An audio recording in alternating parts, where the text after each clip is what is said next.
നമുക്ക് വേറൊരു ക്വസ്റ്റ്യൻ നോക്കാം. ഇത് ഞാനിവിടെ രണ്ട് പിക്ചർ വരച്ചിട്ടുണ്ട് അല്ലേ. ഇതൊരു ചതുരമാണ്, ദീർഘചതുരമാണ്. ഇതൊരു സാമാന്തരികമാണ്, പാരലലോഗ്രാമാണ്. ഇതൊരു ചതുരമാണ്, റെക്ടാങ്കിൾ ആണ് ഇത്. അപ്പോൾ ഇതിനകത്ത് നമ്മൾ എന്താ ചെയ്തിരിക്കുന്നത്? ഓരോ ത്രികോണങ്ങൾ വരച്ചിട്ടുണ്ട് അല്ലേ. അപ്പോൾ ത്രികോണം വരച്ചിരിക്കുന്നത് എങ്ങനെ എന്നുള്ളത് പോയിന്റ് ശ്രദ്ധിക്കുക. ഇത് ഈ ചതുരത്തിൻ്റെ ബേസ് അല്ലേ, ഇതിൻ്റെ നീളം, ഇതും ഓപ്പോസിറ്റ് സൈഡിലെ മധ്യബിന്ദുവും കൂട്ടിമുട്ടിച്ചിട്ടാണ് ത്രികോണം ഉണ്ടാക്കിയിരിക്കുന്നത്. അങ്ങനെ ആയിരിക്കണം ത്രികോണം, എന്നാലേ ഞാൻ ഈ പറയുന്ന നിയമങ്ങൾ കറക്റ്റ് ആവത്തുള്ളൂ. അപ്പോൾ ത്രികോണം എങ്ങനെയായിരിക്കും? ഇവിടുത്തെ മധ്യബിന്ദുവും ഈ ബേസും തമ്മിൽ യോജിപ്പിച്ചായിരിക്കണം ഉണ്ടാക്കിയിരിക്കുന്നത്. ഇത് ഇവിടെയും അതുപോലെ തന്നെ ഈ സാമാന്തരികത്തിൻ്റെ ഈ ബേസ് അല്ലേ, ഇതിൻ്റെ ഇതും ഇവിടുത്തെ മധ്യബിന്ദുവും കൂട്ടിമുട്ടിപ്പിച്ച് നമ്മൾ ഒരു ത്രികോണം ഉണ്ടാക്കിയിരിക്കുന്നു. ഇനിയും സിമ്പിളായിട്ട് ഇത് വല്ല ഒരു മാർക്കിന് വല്ല ഷെയ്ഡഡ് ഏരിയയുടെ പ്രോബബിലിറ്റി എന്തെന്ന് ചോദിച്ചാൽ മുമ്പ് നമ്മൾ ചെയ്തപോലെ വെറുതെ കട്ട് ചെയ്താൽ മതി. ഈ വര ക്വസ്റ്റ്യനകത്ത് ഇല്ലാത്തതാണ്. ഓക്കെ, അപ്പം ഇങ്ങനെയാണ്, ത്രികോണം മാത്രമേ ഉള്ളൂ. ഇങ്ങനെ ഒരു ചതുരം തരും, അതിനകത്തൊരു ത്രികോണം ഉണ്ടായിരിക്കും. നമ്മളപ്പോൾ നേരത്തെ ചെയ്ത പോലെ ഒരേ ഷേപ്പ് ആക്കുകയാണെങ്കിൽ നമ്മൾ എന്ത് ചെയ്താൽ മതി? ഇതിനെ നേരെ ഇങ്ങനെ നടുക്കൂടെ ഒരു വര ഇങ്ങോട്ട് വരയ്ക്കുക, നേരെ വരയ്ക്കുക. അപ്പോൾ എന്തായി? ഇതും ഇതും ഇതും ഇതെല്ലാം ഒരേ ഷേപ്പായി, മട്ട ത്രികോണങ്ങളാണ് അല്ലേ. 90 ഡിഗ്രിയാണ്. ഇതൊന്ന്, രണ്ട്, ഇത് മൂന്ന്, നാല്, ആകെ 4 മട്ട ത്രികോണങ്ങളായിട്ട് നമ്മളിതിനെ ഡിവൈഡ് ചെയ്തു. അപ്പം നമുക്കിനി ഷെയ്ഡഡ് ഏരിയ ഇതാണ്. ഷെയ്ഡഡ് ഏരിയയുടെ പ്രോബബിലിറ്റിയാണ് ചോദിച്ചിരിക്കുന്നതെങ്കിൽ സിമ്പിളായിട്ട് എന്ത് എഴുതാം? ആകെ എത്ര ഉണ്ട്? 4 അല്ലേ. പ്രോബബിലിറ്റി എഴുതുമ്പോൾ ആകെ 4, ടോട്ടൽ ഔട്ട്കംസ് എന്നുള്ളടത്ത് 4. ഷെയ്ഡ് ചെയ്തിരിക്കുന്ന എത്ര എണ്ണത്തിനകത്ത് വന്നിട്ടുണ്ട്? 2 ത്രികോണങ്ങൾ ഇവിടെ ഉണ്ട് അല്ലേ. അപ്പം 2 മട്ട ത്രികോണങ്ങളുണ്ട്. അത് മേളിൽ എഴുതുക. ഇവിടെ ആകെ 4 എണ്ണം ഉണ്ട്. ഇപ്പം 2/4 ചെറുതാക്കി എഴുതിയാൽ 1/2 എന്ന് എഴുതാം. അപ്പം ഇതും അതുപോലെ തന്നെയാണ്. ഈ സംഭവം ഷെയ്ഡ് ചെയ്തിട്ട്, ഈ ത്രികോണം ഷെയ്ഡ് ചെയ്തിട്ട് അതിനകത്ത് ഡോട്ട് ആകാനുള്ള സാധ്യത. ക്വസ്റ്റ്യൻ പഴയത് തന്നെയാണ്. If we put a dot without looking, what is the probability of being it in the shaded area? അത് ഷെയ്ഡ് ചെയ്ത ഏരിയയിലാവാനുള്ള സാധ്യത.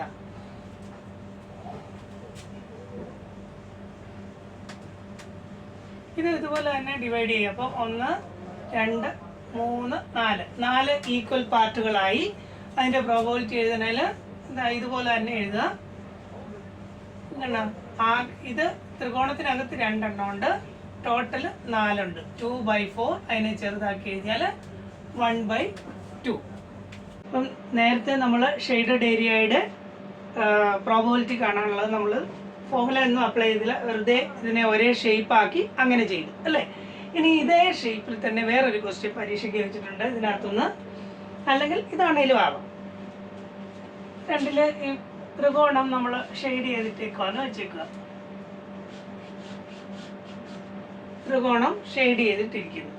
അപ്പോൾ ഇതിനകത്ത് ഒരു പോയിന്റ് പഠിക്കാനുള്ളത് 9 നിങ്ങൾ പഠിച്ചിട്ടുണ്ട്. ഇത് ഒരു ദീർഘചതുരമാണ്, ഇതൊരു സാമാന്തരികമാണ് അല്ലേ. ഇതിൻ്റെ രണ്ടിൻ്റെ പ്രത്യേകത, ഈ 2 ലൈൻസും പാരലലാണ് അല്ലേ. ഇത് രണ്ടും ഒരിക്കലും കൂട്ടിമുട്ടത്തില്ല, പാരലലായിട്ട് പോകുന്നു. അപ്പോൾ ഇതിനകത്ത് ഇങ്ങനെ ഇതേ ബേസ് ആയിരിക്കണം. അതായത് ഇതിൻ്റെ ഈ വശം കണ്ടോ, ചതുരത്തിൻ്റെ ഈ വശവും ത്രികോണത്തിൻ്റെ ഈ വശവും ഈക്വൽ ആയിരിക്കണം. അതേപോലെ ഓപ്പോസിറ്റ് സൈഡിലെ പ്രത്യേകത, ഇതിൻ്റെ മധ്യബിന്ദു ഉണ്ടല്ലോ ഈ വശത്തിൻ്റെ, ഇതിൻ്റെ സെൻറ്റർ പോയിന്റ് നിന്ന് ഇങ്ങനെ ഈ കോണിലേക്കും കൂട്ടിമുട്ടിപ്പിച്ച് ഒരു ത്രികോണം ഉണ്ടാക്കുന്നു. ഇവിടെയും അതുപോലെ തന്നെ ഇതേ ബേസ് ആകും തന്നെ. ഇതിൻ്റെ സെൻറ്റർ പോയിന്റ് ഏതാണോ അവിടുന്ന് ഇങ്ങോട്ടും വരച്ചിട്ട് നമ്മൾ ഓരോ ത്രികോണം ഉണ്ടാക്കുന്നു. അങ്ങനെയാണെങ്കിൽ, അതായത് ത്രികോണത്തിൻ്റെ പ്രത്യേകത എന്തായിരിക്കണം? ത്രികോണത്തിൻ്റെയും ഈ ചതുരത്തിൻ്റെയും ബേസ് ഒരേ അളവായിരിക്കണം. അതായത് ഇത് കണ്ടില്ലേ, ഒരേ അളവല്ലേ. അതുപോലെ തന്നെ ഈ ത്രികോണത്തിൻ്റെ മൂന്നാമത്തെ ഈ പോയിന്റ് എന്ന് പറയുന്നത് എന്തായിരിക്കണം? ചതുരത്തിൻ്റെ ഈ വശത്തിൻ്റെ സെൻറ്ററിലായിരിക്കണം, നിർബന്ധമാണ്. ഇവിടെ അങ്ങനെയാണ്. അങ്ങനെയെങ്കിൽ ഒരു കണ്ടീഷനുണ്ട്. ഈ ത്രികോണത്തിൻ്റെ ഏരിയ എന്ന് പറഞ്ഞാൽ ഈ ചതുരത്തിൻ്റെ ഏരിയയുടെ നേരെ പകുതിയായിരിക്കും. ഈ ചതുരം ടോട്ടൽ എത്രയുണ്ടോ അതിൻ്റെ പകുതിയായിരിക്കും. ഇപ്പോൾ ചതുരം 10 സെൻറ്റിമീറ്റർ സ്ക്വയർ ആണെങ്കിൽ ഈ ത്രികോണം 5 ആയിരിക്കും. ചതുരം 50 ആണെങ്കിൽ ത്രികോണം 25 ആയിരിക്കും. ചതുരം 40 ആണെങ്കിൽ ത്രികോണം 20 ആയിരിക്കും. അപ്പോൾ ഈ ചതുരം ടോട്ടൽ എത്രയുണ്ട് അതിൻ്റെ നേരെ പകുതിയായിരിക്കും. അതിന് നമ്മൾ ഫോമുല ഒന്നും അപ്ലൈ ചെയ്യേണ്ട ആവശ്യമില്ല. ഇതും അതുപോലെ തന്നെയാണ്. ഇതിൻ്റെ ടോട്ടൽ ഏരിയ എത്രയാണോ അതിൻ്റെ നേരെ പകുതിയായിരിക്കും ഇതിനകത്ത് വരുന്ന ത്രികോണം. ഇങ്ങനെ ഒരു ക്വസ്റ്റ്യൻ പരീക്ഷയ്ക്ക് ചോദിച്ചിട്ടുണ്ട് ഇതേ ചാപ്റ്ററിൽ. അപ്പം അതിനകത്ത് ചോദിച്ചിരിക്കുന്നത് എങ്ങനെയാണ്, ഈ ചതുരത്തിൻ്റെ ഏരിയ അല്ലെങ്കിൽ പരപ്പളവ് 50 ആണെങ്കിൽ ഈ ഷെയ്ഡ് ചെയ്ത ഭാഗം അല്ലെങ്കിൽ ഈ ത്രികോണത്തിൻ്റെ ഏരിയ എത്രയെന്നാണ് ക്വസ്റ്റ്യൻ.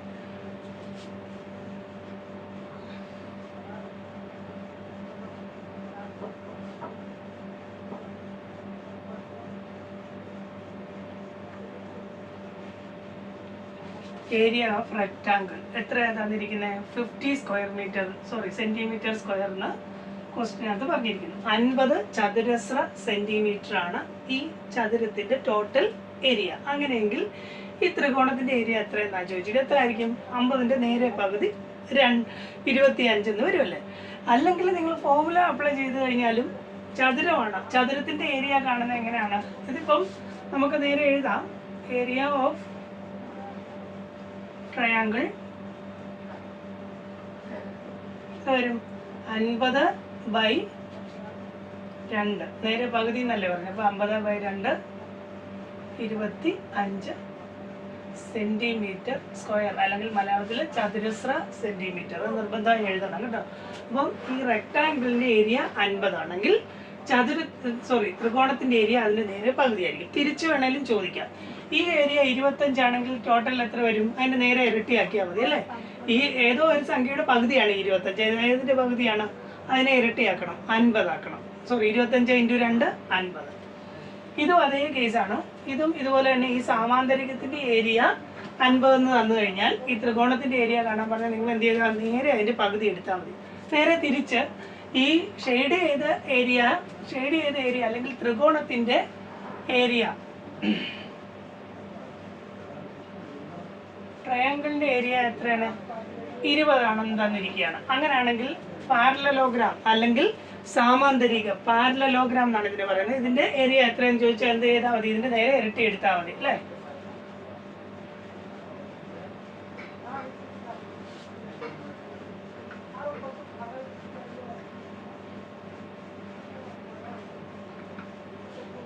× 2 40. നേരെ തിരിച്ച് പാരലലോഗ്രാമിന്റെ ഏരിയ ആണ് തരുന്നതെങ്കിൽ അത് 40 എന്ന് തന്നിട്ട് ട്രയാങ്കിൾ കാണാനാണെങ്കിൽ എന്ത് ചെയ്താൽ മതി? നേരെ തിരിച്ച് 40ന്റെ പകുതി എടുത്താൽ മതി. അത്രേ ഉള്ളൂ. ഇങ്ങനെ ഒരു ക്വസ്റ്റ്യൻ ചോദിച്ചിട്ടുണ്ട്. അപ്പം ഈ റെക്ടാങ്കിളിന്റെ ഏരിയ 50 സെന്റിമീറ്റർ സ്ക്വയർ ആയാൽ ത്രികോണത്തിന്റെ ഏരിയ എത്ര? അങ്ങനെയാണ് ചോദിച്ചിരിക്കുന്നത്. ഇനി ഫോമുല ആണെങ്കിൽ എന്താണ്? ചതുരത്തിന്റെ എന്താണ്? BH ആണ് അല്ലേ. BH ആണ്. പിന്നെ ത്രികോണത്തിന്റെയോ ഹാഫ് BH ആണ്. അപ്പം നേരെ പകുതിയല്ലേ. BH എത്ര ആണെന്ന് വെച്ചാൽ അതിന്റെ നേരെ പകുതിയാണ്. ഹാഫ് എന്ന് പറഞ്ഞാൽ പകുതി എന്നല്ലേ. അങ്ങനെ ഇത് ഓർത്തിരിക്കുക. ഇനി ഇതിന്റെ ആവശ്യം വരത്തില്ല, ചില കേസിൽ ആവശ്യം വരും. അത് ഞാൻ പ്രോബ്ലം ചെയ്യുമ്പോൾ പറഞ്ഞുതരാം. നമുക്ക് വേറൊരു ക്വസ്റ്റ്യൻ നോക്കാം. Question: in the figure ABCD is A rectangle. ഈ ചിത്രത്തില്, ഇൻ ദ ഫിഗർ എന്ന് പറഞ്ഞാൽ ഈ ചിത്രത്തില് ABCD അല്ലേ, ഇതൊരു എന്താണ്? ചതുരമാണ്, ദീർഘചതുരമാണ്. P is the mid point of DC. ഡിയും സിയും ഇതാണ് അല്ലെ, ഈ വശം. ഇതിന്റെ മിഡ് പോയിന്റ് ആണ് P. അഥവാ തന്നിട്ടില്ലെങ്കിൽ നിങ്ങൾ വരയ്ക്കുക. പിക്ചർ തന്നിട്ടില്ലെങ്കിൽ ഒരു ചതുരം ABCD, അതിൽ CD-യുടെ മിഡ് പോയിന്റ് ആണ് P. The area of the rectangle is 40 centimetre square. എന്താണ്? ഒരു റെക്ടാങ്കിളിന്റെ ഏരിയ എന്ന് പറയുന്നത് 40 സെന്റിമീറ്റർ സ്ക്വയർ ആണ്. What is the area of the triangle ABP എന്ന ത്രികോണത്തിന്റെ ഏരിയ എത്ര? If a dot put in the rectangle, ഈ ചതുരത്തിനകത്ത് നമ്മൾ വിതൗട്ട് ലുക്കിംഗ്, നോക്കാതെ ഒരു കുത്തിട്ടാൽ, ഇപ്പം ഈ ചതുരത്തിന് ഇത്ര ഏരിയ അല്ലേ, ഇപ്പം നോക്കാതെ ഒരു കുത്തിട്ടാൽ അത് ഈ ത്രികോണത്തിലാവാനുള്ള സാധ്യതയുണ്ട്. What is the probability that it would be in the triangle ABP? Triangle ABP ഏതാ? ഇതാണ് അല്ലേ. AB ഇതാണ്. അതിൻ്റെ മിഡ് പോയിന്റുമായിട്ട് നമ്മൾ യോജിപ്പിച്ചുണ്ടാക്കുന്ന ട്രയാങ്കിളാണ് ABP. ഈ ABPയിലാവാനുള്ള സാധ്യത, അതായത് നമ്മൾ നേരത്തെ പറഞ്ഞ ഷെയ്ഡഡ് ഏരിയ തന്നെയാണ്. അത് വേറൊരു ക്വസ്റ്റ്യൻ ഉണ്ട്. What is the probability that it would be in the triangle A P D? ഇതാണ് എ പി ഡി അല്ലേ, എ പി ഡി. ഈ ത്രികോണത്തിലാവാനുള്ള സാധ്യത എത്രയെന്നും ചോദിച്ചിട്ടുണ്ട്. അപ്പോൾ 3 ക്വസ്റ്റ്യൻ ആണുള്ളത്. നമുക്ക് ആകെ തന്നിരിക്കുന്ന ഒരേ ഒരു കാര്യം എന്താണ്, ട്രയാങ്കിളിൻ്റെ ഏരിയ തന്നിട്ടുണ്ട്. 40 സെൻറ്റിമീറ്റർ സ്ക്വയർ, 40 ചതുരശ്ര സെൻറ്റിമീറ്റർ ആണ് ആ ചതുരത്തിൻ്റെ ഏരിയ അല്ലെങ്കിൽ പരപ്പളവ്. മലയാളത്തിൽ നോക്കിയ ചിത്രത്തിൽ എ ബി സി ഡി ഒരു ചതുരമാണ്. ഡി സിയുടെ മധ്യബിന്ദു P. A B C D ഒരു ചതുരമാണ്, ഡി സിയുടെ മധ്യബിന്ദുവാണ് പി. ചതുരത്തിന്റെ പരപ്പളവ് 40 ചതുരശ്ര സെന്റിമീറ്റർ. ചതുരത്തിന്റെ പരപ്പളവ് തന്നിട്ടുണ്ട് 40 ചതുരശ്ര സെന്റിമീറ്റർ. ഇനി ക്വസ്റ്റ്യൻസ് ഓരോന്ന്, ഇടയില്ലാത്തതുകൊണ്ട് നേരെ എഴുതിയിരിക്കുന്നത് നോക്കുക. ത്രികോണം എ ബി പിയുടെ പരപ്പളവ് എത്ര? എ ബി പി ഈ ത്രികോണമാണ്, വലിയ ത്രികോണം. ഇതിന്റെ പരപ്പളവ് എത്ര? രണ്ടാമത്തെ ചോദ്യം, കണ്ണടച്ച് ഒരു കുത്തിട്ടാൽ അത് ത്രികോണം എ ബി പിയിലാവാനുള്ള സാധ്യത എത്ര? ഈ എ ബി പി ഇതാണ്, ഇതിനകത്താകാനുള്ള സാധ്യത എത്ര? ത്രികോണം എ ബി ഡിയിൽ ആകാനുള്ള സാധ്യത, എ പി ഡി ആണ്, എ പി ഡി. അത് ഇതാണ് എ പി ഡി, ചെറിയ ത്രികോണമാണ്, ഇതിനകത്താകാനുള്ള സാധ്യത. ഇത്രയാണ് ക്വസ്റ്റ്യൻ ഉള്ളത്. ക്വസ്റ്റ്യൻ വായിച്ചിട്ടുണ്ട്, നോക്കിക്കോളൂ. എന്താ പറഞ്ഞിരിക്കുന്നത്? എ ബി സി ഡി ഒരു ചതുരമാണ്, റെക്ടാങ്കിൾ ആണ്. അതിൽ ഡി സിയുടെ മിഡ് പോയിന്റ് ആണ് P.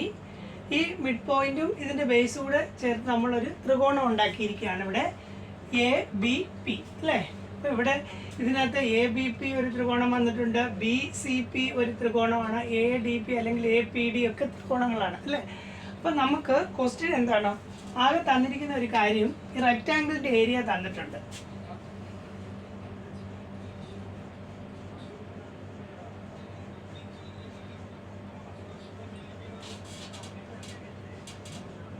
Area of rectangle 40 centimetre square ആണ്. ഇതാണ് തന്നിരിക്കുന്ന ഒരേ ഒരു കാര്യം അല്ലേ. Area of the rectangle 40 square metre. First question എന്തായിരുന്നു? അങ്ങനെയാണെങ്കിൽ ട്രയാങ്കിൾ എ ബി പിയുടെ ഏരിയ എത്ര? ട്രയാങ്കിൾ ഇതാണ് ഈ ഏരിയ ചോദിച്ചിരിക്കുന്നത് അല്ലേ. ഇങ്ങനെ ഒരു ട്രയാങ്കിൾ ഉണ്ട്, ഈ ട്രയാങ്കിളിൻ്റെ ഏരിയ. അത് ചെയ്യാനായിട്ട് അതിന് ആ റൂള് തന്നെ നമ്മൾ ആ നിയമം പഠിപ്പിച്ചായിരുന്നു. എന്താണ്, ഇങ്ങനെ ഒരു ചതുരത്തിനകത്ത് ബേസ് സെയിം ആയിട്ടും ചതുരത്തിൻ്റെ ഈ ഓപ്പോസിറ്റ് സൈഡിലെ സെൻറ്റർ പോയിന്റും കൂടെ കൂട്ടിമുട്ടിപ്പിച്ച് ഒരു ത്രികോണം ഉണ്ടാക്കിയാൽ അതിൻ്റെ ഏരിയ എന്തായിരിക്കും? ഈ ചതുരത്തിൻ്റെ ഏരിയയുടെ നേരെ പകുതിയായിരിക്കും. നമുക്ക് എഴുതാം.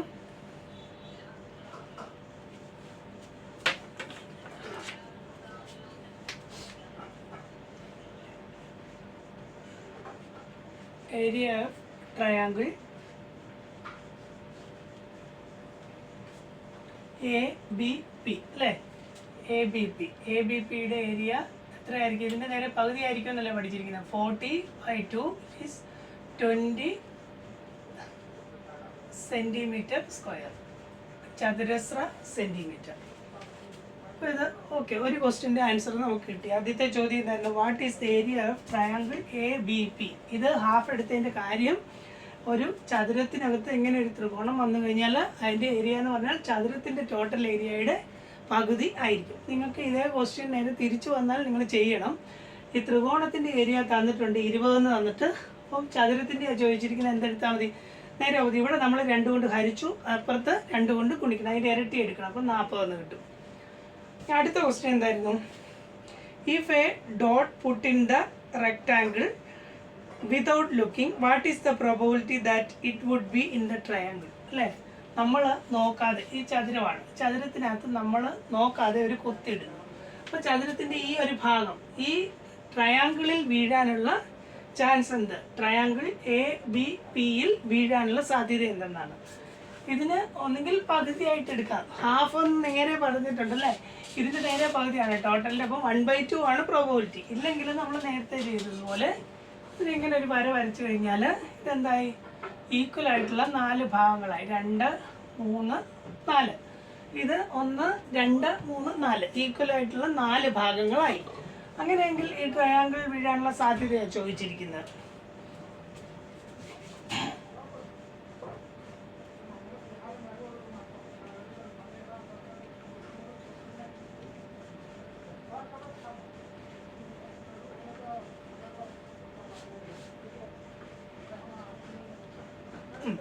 Probability of dot being in the triangle A B P. ഈ എ ബി പിയിൽ വീഴാനുള്ള ചാൻസ് 1, 2, 3, 4 ആകെ 4 എണ്ണം ഉണ്ട്. അതിൽ ട്രയാങ്കിളിൽ എത്ര എണ്ണം വരുന്നുണ്ട്?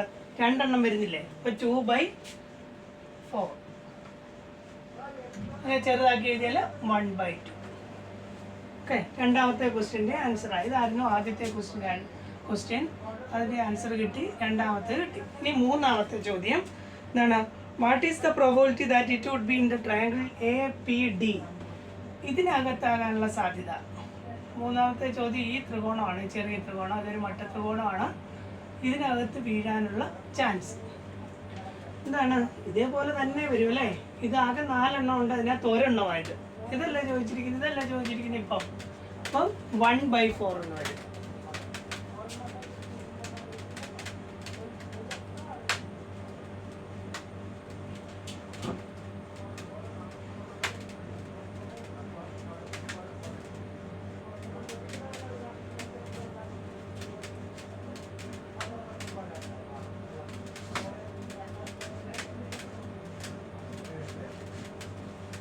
അതുപോലത്തെ 4 എണ്ണം ഉണ്ട്, അതിൽ ഒരേ ഒരു ഭാഗമാണിത്. അപ്പം 1/4.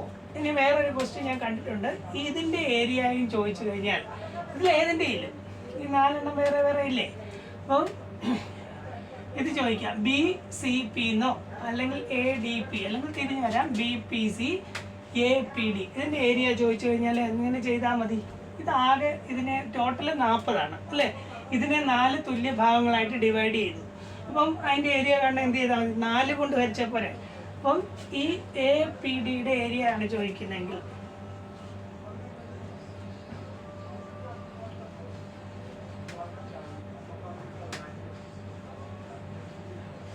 എ പി ഡി ആണെങ്കിലും ഇതാണെങ്കിലും ഒരേ ആൻസർ വരും കേട്ടോ. ബി പി സി ഏതാണേലും ഞാനിതിങ്ങനെ ബ്രാക്കറ്റിൽ എഴുതിയ രണ്ടിനും ഒരേ ആൻസർ എന്നുള്ളതാണ്. എ പി ഡിയുടെയോ അല്ലെങ്കിൽ ബി പി സിയുടെയോ അളവ് ചോദിക്കാം. അല്ലെങ്കിൽ ഇവിടെ ഒരു അക്ഷരം ഇട്ടിട്ട് ഇത് ചോദിച്ചാലും ഏത് ചോദിച്ചാലും എന്താണ്? ആകെയുള്ള 40നെ 4 ഈക്വൽ പാർട്ടുകളായിട്ട് 4 തുല്യ ഭാഗങ്ങളായിട്ട് വീതിച്ചിരിക്കുന്നുണ്ട്. ചെറിയ ഏത് ത്രികോണത്തിൻ്റെ ഏരിയ ചോദിച്ചു കഴിഞ്ഞാലും എന്താണ്? ഈ 40നെ 4 കൊണ്ട് ഹരിക്കുക. 40/4 10 സെൻറ്റിമീറ്റർ സ്ക്വയർ, ചതുരശ്ര സെൻറ്റിമീറ്റർ. ഇത്രേ ഉള്ളൂ.